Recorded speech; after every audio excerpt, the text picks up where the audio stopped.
मेरे ठाकुर जी आएंगे, एक दिल छू लेने वाली कहानी। सेवाराम और मोतीलाल दो घनिष्ठ मित्र थे। दोनों ही गली गली जाकर पीठ पर पोटली लाद कर कपड़े बेचने का काम करते थे। सर्दियों के दिन थे, वह गांव गांव जाकर कपड़े बेच रहे थे।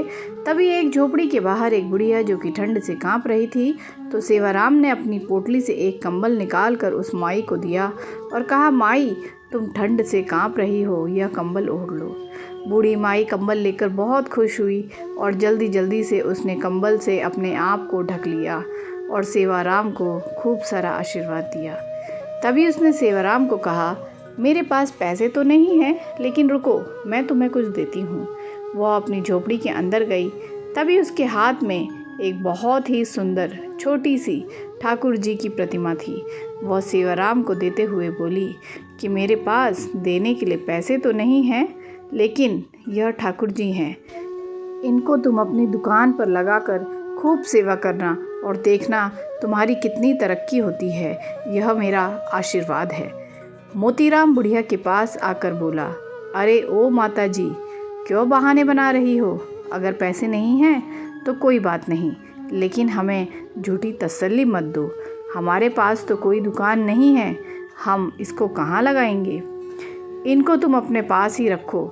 लेकिन सेवाराम, जो कि बहुत ही नेक दिल था और ठाकुर जी को मानने वाला था, वह बोला, नहीं नहीं माता जी, अगर आप इतने प्यार से कह रही हैं तो यह आप मुझे दे दो। पैसों की आप चिंता मत करो। सेवाराम ने जल्दी से अपने गले में पड़े हुए पड़ने में से ठाकुर जी को लपेट लिया और उनको लेकर चल पड़ा। बुढ़िया दूर तक उनको आशीर्वाद दे रही थी, हरि तुम्हारा ध्यान रखेंगे, ठाकुर जी तुम्हारा ध्यान रखेंगे। वह तब तक आशीर्वाद देती रही जब तक कि वह दोनों उसकी आंखों से ओझल ना हो गए। ठाकुर जी का ऐसा ही चमत्कार हुआ। अब धीरे धीरे दोनों की कमाई ज़्यादा होने लगी। अब उन्होंने एक साइकिल खरीद ली। अब साइकिल पर ठाकुर जी को आगे टोकरी में रखकर और पीछे पोटली रखकर गांव गांव कपड़े बेचने लगे। अब फिर उनको और ज़्यादा कमाई होने लगी, तो उन्होंने एक दुकान किराए पर ले ली और वहां पर ठाकुर जी को बहुत ही सुंदर आसन पर विराजमान करके दुकान का मुहूर्त किया। धीरे धीरे दुकान इतनी चल पड़ी कि अब सेवाराम और मोतीलाल के पास शहर में बहुत ही बड़ी बड़ी कपड़े की दुकान और कपड़े की मिलें हो गई। एक दिन मोतीलाल और सेवाराम को कहता कि देखो, आज हमारे पास सब कुछ है और यह हम दोनों की मेहनत का नतीजा है। लेकिन सेवाराम बोला, नहीं नहीं, हम दोनों की मेहनत के साथ साथ यह हमारे ठाकुर जी, हमारे हरि की कृपा है। मोतीलाल बात को अनसुनी करके वापस अपने काम में लग गया। एक दिन सेवाराम की सेहत थोड़ी ढीली थी, इसलिए वह दुकान पर थोड़ी देर से आया। मोतीलाल बोला, अरे दोस्त, आज तुम देरी से आए हो, तुम्हारे बिना तो मेरा एक पल का गुजारा नहीं, तुम मेरे साथ कभी न छोड़ना। सेवाराम हंसकर बोला, अरे मोतीलाल, चिंता क्यों करते हो? मैं नहीं आऊँगा तो हमारे ठाकुर जी तो है ना। यह कहकर सेवाराम अपने काम में लग गया। पहले दोनों का घर दुकान के पास ही होता था, लेकिन अब दोनों ने अपना घर दुकान से काफ़ी दूर ले लिया। अब दोनों ही महल नुमा घर में रहने लगे। दोनों ने अपने बच्चों को खूब पढ़ाया लिखाया। सेवाराम के दो लड़के थे, दोनों की शादी कर दी और मोतीलाल के एक लड़का और एक लड़की थी। मोतीलाल ने अभी एक लड़के की शादी की थी और अभी उसने अपनी लड़की की शादी करनी थी। सेहत ढीली होने के कारण सेवाराम अब दुकान पर थोड़े विलंब से आने लगा। तो एक दिन वह मोतीराम से बोला, अब मेरी सेहत ठीक नहीं रहती, क्या मैं थोड़ी विलंब से आ सकता हूँ? मोतीलाल ने कहा, हाँ भैया, तुम विलंब से आ जाओ, लेकिन आया ज़रूर करो, मेरा तुम्हारे बिना दिल नहीं लगता। फिर अचानक एक दिन सेवाराम 12 बजे के करीब दुकान पर आया, लेकिन आज उसके चेहरे पर अजीब सी चमक थी, चाल में एक अजीब सी मस्ती थी, चेहरे पर अजीब सी मुस्कान थी। वह आकर गद्दी पर बैठ गया। मोतीलाल ने कहा, भैया, आज तो तुम्हारी सेहत ठीक लग रही है।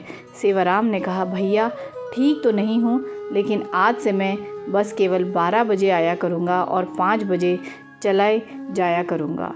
मैं तो केवल इतना ही दुकान पर बैठ सकता हूँ। मोतीलाल ने कहा, कोई बात नहीं, जैसी तुम्हारी इच्छा।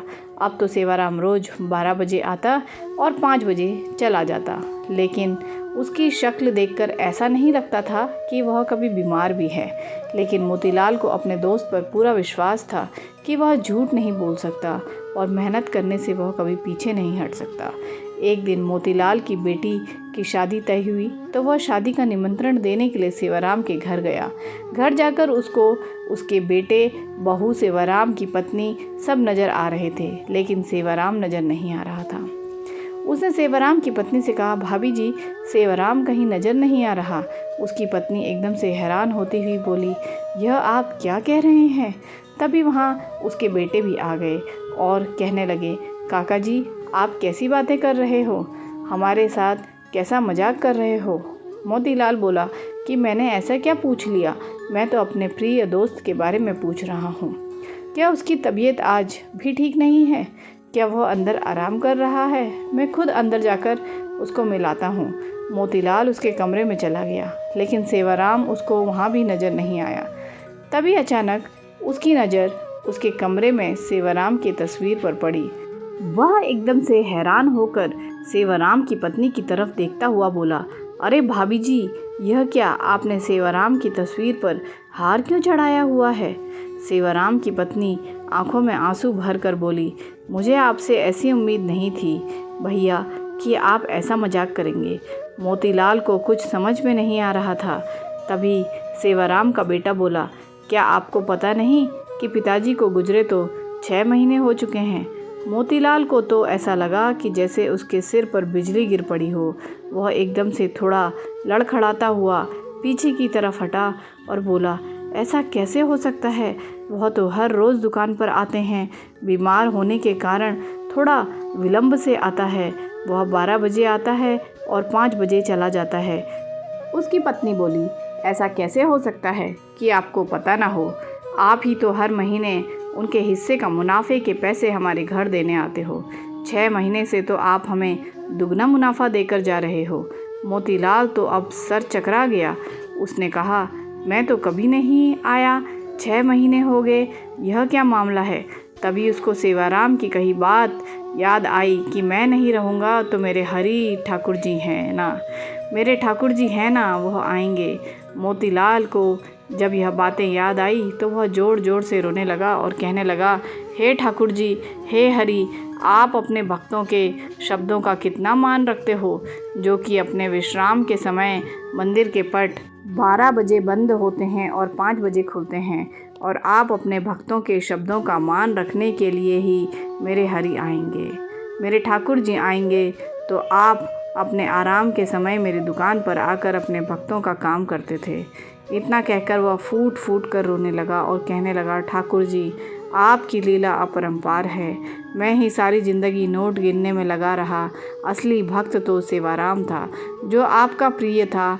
आपने उसको अपने पास बुला लिया और उसके शब्दों का मान रखने के लिए आप उसका काम खुद स्वयं कर रहे थे और उसके हिस्से का मुनाफा भी उसके घर मेरे रूप में पहुंचा रहे थे। इतना कहकर वह भागा भागा दुकान की तरफ गया और वहां जाकर जहाँ पर ठाकुर जी जिस गद्दी पर आकर बैठते थे, जहाँ पर अपने चरण रखते थे, वहाँ पर जाकर गद्दी को अपनी आंखों से मुंह से चूमता हुआ चरणों में लौटता हुआ जोर जोर से रोने लगा और ठाकुर जी की जय जयकार करने लगा। ठाकुर जी तो हमारे ऐसे हैं। सेवाराम को उन पर विश्वास था कि मैं न रहूँगा तो भी मेरे ठाकुर जी मेरा सारा काम संभालेंगे।